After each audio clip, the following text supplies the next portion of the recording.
The Prophet ﷺ, people were rude to him. The desert Arabs were rude to him. And he never returned their rudeness with rudeness. He smiled in their faces. He returned their bad manners with good character. And this is what he taught us to do with people. And we have to, it's mujahada, we have to struggle. The sabr is in sadmat al-ula. Patience, when the woman who was in the graveyard, and she was mourning over, and the Messenger of Allah passed by her, and he said that this is a musibah and you should be patient. And she said, you didn't have the tribulation that I had. That's how she answered him. And he just left her. Now look at the character there. He didn't say, don't you know who I am? I'm the Messenger of Allah. You can't talk to me like that. He didn't say that. He saw she was musab. She was in tribulation. He left her to be in her tribulation. He gave her nasiha and she didn't accept it, but he recognized her psychological state.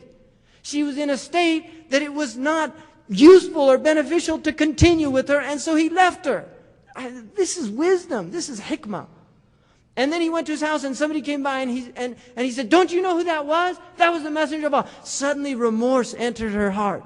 Astaghfirullah. And she went to his house and knocked on the door. Ya Rasulullah, I didn't know it was you. And the Messenger of Allah said, patience is in the first calamity, when the first thing hits. That's when, in other words, when the calamity hits, patience that Allah wants is at that point. That's the point. Allah does not want you to lose control. That's the point to take. It's not when it's all over you say, oh, please forgive me. I didn't mean to punch you after you said that to me. I'm sorry. No, it's to stop. I'm not going to punch him because he's a Muslim. Right? I'm not going to do that. I'm not going to engage. And that is mujahada. That is learning to suppress the nafs for the sake of Allah subhanahu wa ta'ala. Because we're here for Allah. We're not here for, and this is ikhlas, to do it for Allah's sake. Really, to do this for Allah's sake. To forgive your brother for Allah's sake. To forgive your sister for Allah's sake. Not for them. To do it for Allah subhanahu wa ta'ala. Really. There's people in here that haven't talked to their brother or their sister, or some of them to their mothers and their fathers. Don't be that person.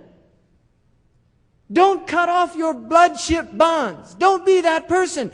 Do it for the sake of Allah. And a man came to the Messenger of Allah. He said, Ya Rasulullah, asilu akhi wa yaqta'uni, u'tihi wa yamna'uni, uwasiluhu wa la yuwasiluhu. I give him, he withholds. I come to him, he cuts me off. What should I do? He said, that is Sirat al-Rahm. That what you're doing is the right thing, and continue to do it even though he's cutting you off. That's Islam. That's Islam. And it's hard. Don't think this is an easy religion.